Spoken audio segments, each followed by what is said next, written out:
So Mike is one of probably a lot for me, but one of several people that I can never get his last name correct. I've been called worse. Right? So Taravella. Yeah. Okay, is his last name, but Mike T. And I think I spell it wrong every time I put it on social media or something too. It seems like Value whatever. Mike. But yeah, Mike has he's very skilled in multifamily. Had a lot of different experiences with multifamily. He just recently moved here from Knoxville and Chicago and a few other Michigan, a few other places. But Mikey T, as a lot of people know him as, he used to work do asset management for Jake and Gino, or their company, I guess, multifamily company. And so he did asset management for them. And so then he decided he wanted to come and join all of us great people in Nashville and made the move over. And he also has his own company. And so we wanted to invite Mike. I've had him speak at a couple of different events, and he spoke on underwriting and asset management and all kinds of things. But tonight, I wanted him to come and speak on raising capital, right? So, we hear about syndications, we hear about all this, but then it's like, okay, how do we go about raising all this capital from people, right? And so we're going to ask Mike. You want to do a little more introduction on you? Because I don't think I probably did enough. It's okay. Did a good enough job of explaining your background. Yeah. So I loved my job as being a CPA for 5 years. And I'm like, I had to get out of it. I worked for Dan Gilbert, who owns Quicken Loans and the Cleveland Cavaliers, and I worked with a lot of his startups and how to scale that. I had 2 single families, and I got sick and tired of holding the flashlight for my dad wrong and getting yelled at by him.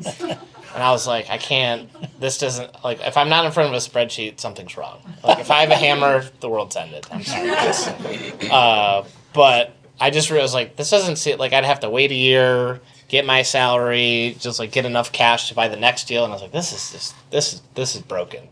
So I took a year off, just was working, like, the 10 p.m. to 2 a.m. shift of just learning multifamily, starting a podcast, underwriting for groups for free. And just I got a call the day after I noticed I was going to get fired on accident from my old job, that they're like, hey, do you want to come down to Knoxville and be our analyst? And literally the third week, we got 143 unit under contract. So I was like, all right, cool. This is easy. But the one thing I will say with syndications, it's always funny, like everyone's like, I closed this many units, and it's like, I own 0.52% of 143 units. I own half a bathroom in Lexington.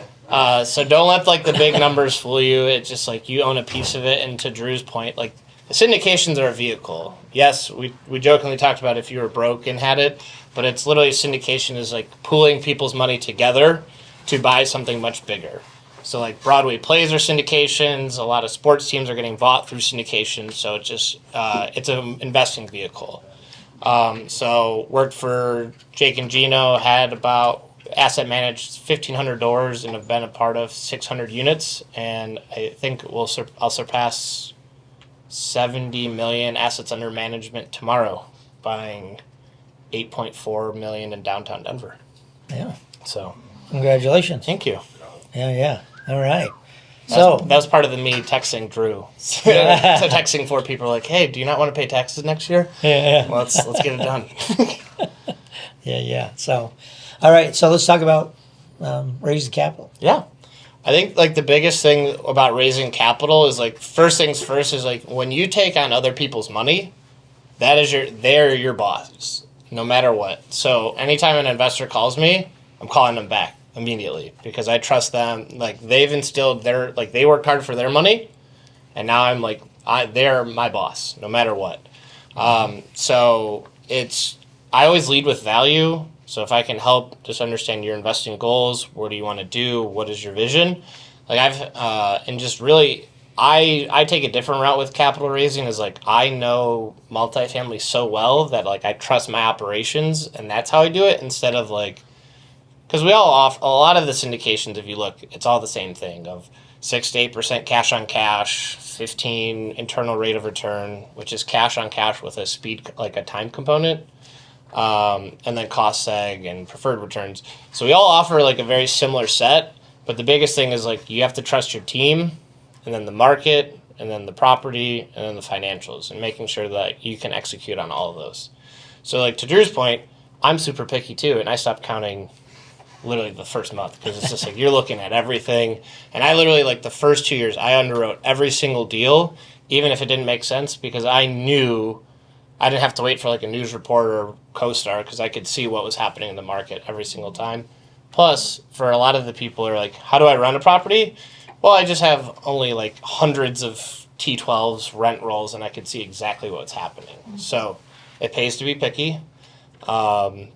Like literally our 36 unit in Columbia, our average rents were $775, and we just got 3 leases for $1,525, and we're Nice.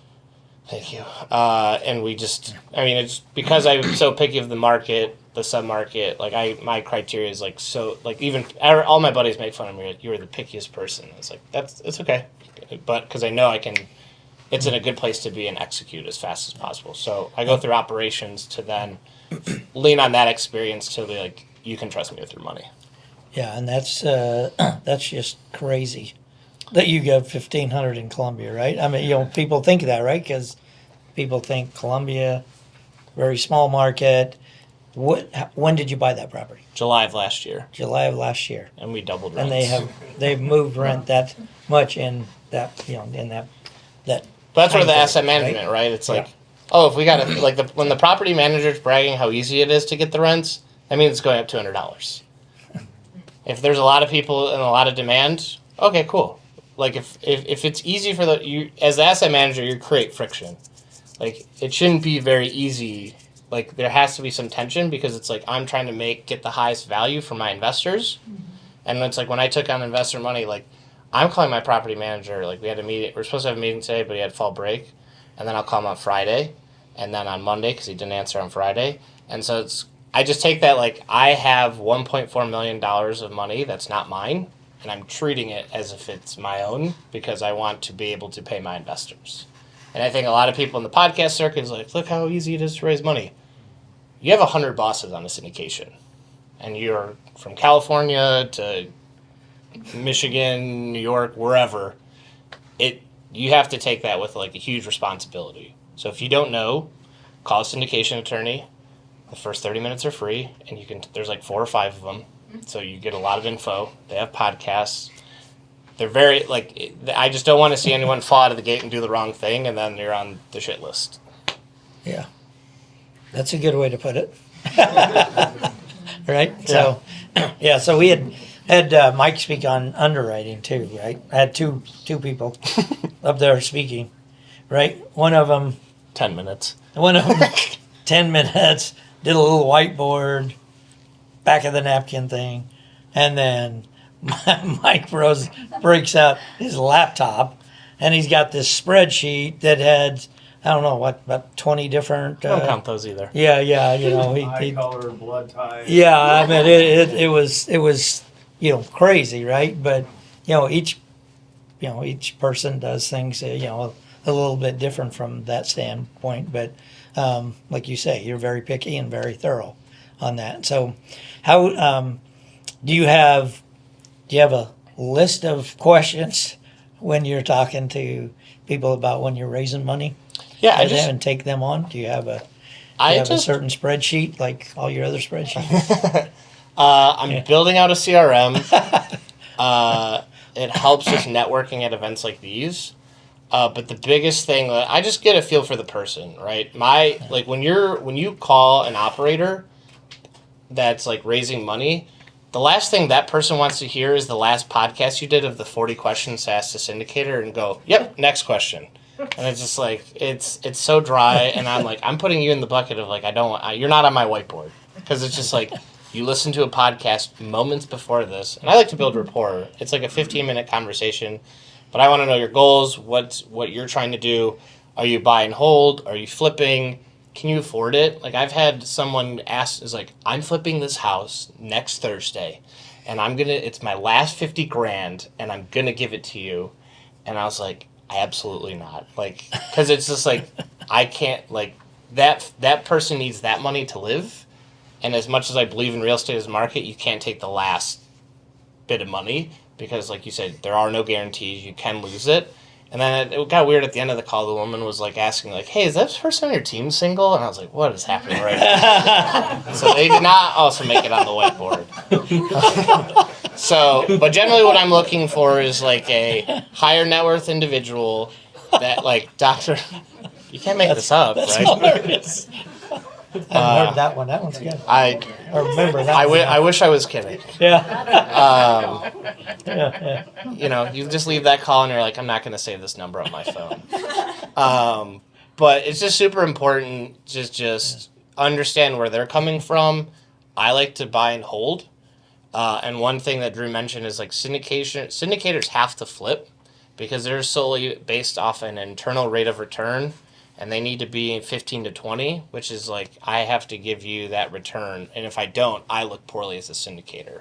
So for that person who's like, I want to buy and hold and create the generational wealth, like whatever they say on the podcast, it's like, hey, if I get a JV opportunity, you go into that bucket. Because my buy boxes is 10 plus units. I'm not like Drew getting 200 units every time chance I get. But I go 10 plus because my experience with Jake and Gino, they bought the 10 unit next to the 20 unit next to the 40 unit, and now they have 100 units and can compile. And that's why I helped this group in Denver. We've been a part of 100 units this year. Now we're up to almost 300 units in downtown Denver. So, you know, just leading with value and just being able to help and just find your niche. That's like the biggest thing out of all of this. So how do you do that? Finding your niche for your investors, like what's the ways you... So just for me, like CPA and asset management, like when I see the numbers, I see a story and we can tweak this, do that. But like I always look at it as like find it, fund it, or manage it. So like for me, I took the slower path by managing it because I was just a control freak. I'm like, I must know how everything works. And that's why I think Brian calls me. He's like, hey, can you speak this day? Which is great because it's just like, I just like to know the process. Finding it, don't try to steal deals from brokers. They call it daisy chaining, where it's like you take like this listing and then put in your own packaging and then you try to fight with the broker. But like try to like work with groups who are like, hey, I will be your boots on the ground and help scale. Or like I will underwrite for free. That's how I did it for literally 6 months. And then funding it is just having a lot of investors on your corner to be able to raise it. And I say for anyone's first raise, whatever you think you can do, just cut it in half because it's just a lot of, like, my first deal, my partner was supposed to raise $750,000. 5 days before close, I get a text saying, hey, 300 grand is gone. And I go to him, I go, can you raise the 300 grand? And he just does shoulder shrug emoji. And I was like, all right, well, we'll have the panic attack later. And we're just doing investor calls till 11 p.m. to get it closed by Wednesday. Because I told my lender, the broker, and everyone, I'm like, we are closing Wednesday. So literally every night I would just write the 10 people I need to talk to plant the seeds. Because like Brian said, your reputation's on the line. I told the broker and our lender Wednesday. Even our lender's like, we need 2 more weeks. I go, how can we close Wednesday? And he goes, I'll call you back. So in those instances, it's like, hey, ball's in your court. And that happens all the time. You have to get it done. You have to have a deep bench. And it's a matter of how. How do we make this happen? I was going to ask, because Drew talked about the syndicators making money when they sell. But how do you, if you have that, like, how do you make your money if you just hold them and keep it like that? So I've done 2 syndications so far, but syndicators make money when you buy it because they get an acquisition fee, anywhere from 2 to 4% of the purchase price amongst the GP, and usually they can allocate that money into the deal or take it out. It's up to them. Everyone does it different. And then you get a asset management fee, which could be usually from cash flow, either on gross rents or on equity raised. Once again, everyone's different. And then you can get like a disposition fee, but also the syndicators of that 70-30 split, that 30% is the upside of the deal. So, but literally the preferred return gets paid, then it's return of capital, and then it's the 70-30 split of anything excess of that. So